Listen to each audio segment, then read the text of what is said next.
Haryana nursing squad के YouTube channel के ऊपर आपका स्वागत है।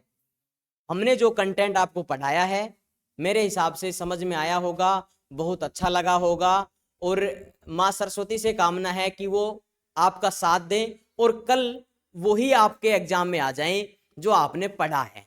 लेकिन उसके बाद में भी कुछ चीज़ें ऐसी होती हैं जो ना तो किसी यूट्यूब चैनल पे मिलती हैं, ना किसी बुक के अंदर मिलती हैं, वो कहीं नहीं मिलती हैं, वो मिलती हैं सिर्फ फाइनल एग्जाम के अंदर। अब उस तरीके के कुछ क्वेश्चन आ जाते हैं जिनके अंदर हमें ये समझ में नहीं आता कि भाई कहाँ से इसको पढ़ना शुरू करें, कहाँ से इसको खत्म करें।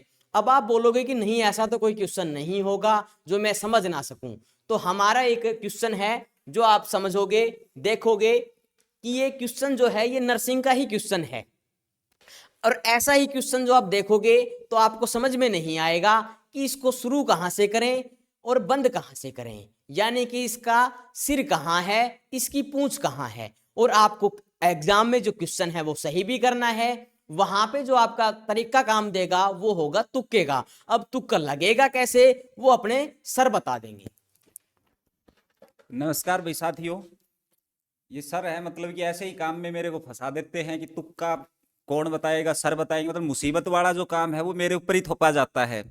अब सबसे पहले ये चीज मैं आपको बताने से पहले एक चीज मैं आपको बता देता हूं कि भाई ये जो तुक्के मारने की जो हम बता रहे हैं ये केवल उन स्टूडेंट के लिए है कि जो ये सोचते हैं कि पेपर में हमारे 5-7 या मैक्सिमम 10 क्वेश्चन है और हमें नहीं पता उनमें क्या करना है। ठीक है, तो आपको बिल्कुल निश्चित रहना है और इसको केवल और केवल मैक्सिमम बताया मैंने 10 क्वेश्चनों तक इसको आपको अप्लाई करना है। क्यों? क्योंकि देखो तुक्के मारने का अगर देखें तो पूरा भरा 1 घंटे का वीडियो बन जाएगा उसमें, और मैं केवल मतलब इस वीडियो में वो बता के जाऊंगा जिसका आपको कोई आइडिया नहीं है। ना तो आपको क्वेश्चन का आइडिया है, ना आपको ऑप्शन का आइडिया है, आप ये तक नहीं जानते कि 4 ऑप्शन में से क्या आएगा। तो उस कंडीशन में आपको क्या करना है, तो साथियों सबसे पहले आपको सी और डी ऑप्शन है इसको काट देना है। ठीक है, सी और डी को काट देना है। बहुत सारे जो स्टूडेंट लगा लो या फिर किसी भी प्रकार से जो ट्विटर है वो ये बताएंगे आपको कि जो सी है उसको आप लगा दो तुक्का। ठीक है, ये ऐसी गलती कभी नहीं करनी है, सी और डी को नहीं लगाना है। अब बचा आपके पास ए और बी, इसमें से आपको एक को चुनना है। अब मान लिया आपके पेपर में 100 क्वेश्चन आए और 100 में से मान लिया आपने भाई अपने तुक्के लगा के कुछ आपने मेहनत से, कुछ आपको आते थे, हर हिसाब से आपने 90 क्वेश्चन कर लिए अटेम्प्ट। ठीक है, और हमारा जो ये पूरे का पूरा फंडा है ये केवल और केवल आपको 10-12 क्वेश्चन के ऊपर लगाना है। ठीक है, क्योंकि 10-12 क्वेश्चन ऐसे आते हैं जिनको हमें 4 ऑप्शन में भी हम नहीं बता सकते कौन सा आएगा। तो अब ये जो 10 क्वेश्चन बच गए इनकी नंबरिंग कुछ भी हो सकती है।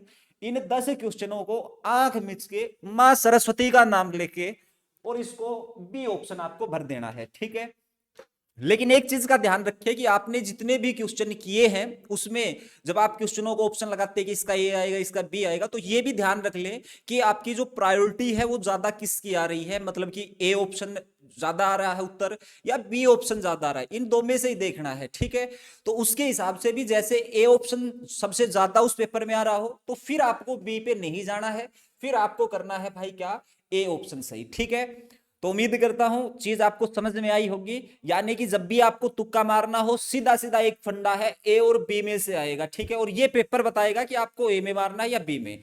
अब इसमें संभावना कितनी आएगी तुक्के मारने में, 10 के 10 क्वेश्चन तो तुक्के से हो ही नहीं सकते सोल्व। ठीक है, 10 में से संभावना ये बन जाएगी कि जिनमें आपको जो क्वेश्चन वैसे मतलब सही नहीं होने थे उसमें कम से कम जो हमारे 4 जो क्वेश्चन है वो आराम से ये अपनी संभावना रहती है। ठीक है, तो उम्मीद करते हैं वीडियो आपको अच्छी लगी होगी। और इसको ना मतलब मैं ये नहीं कहता कि भाई सारे के सारे जो स्टूडेंट है वो इसको मतलब अप्लाई करें।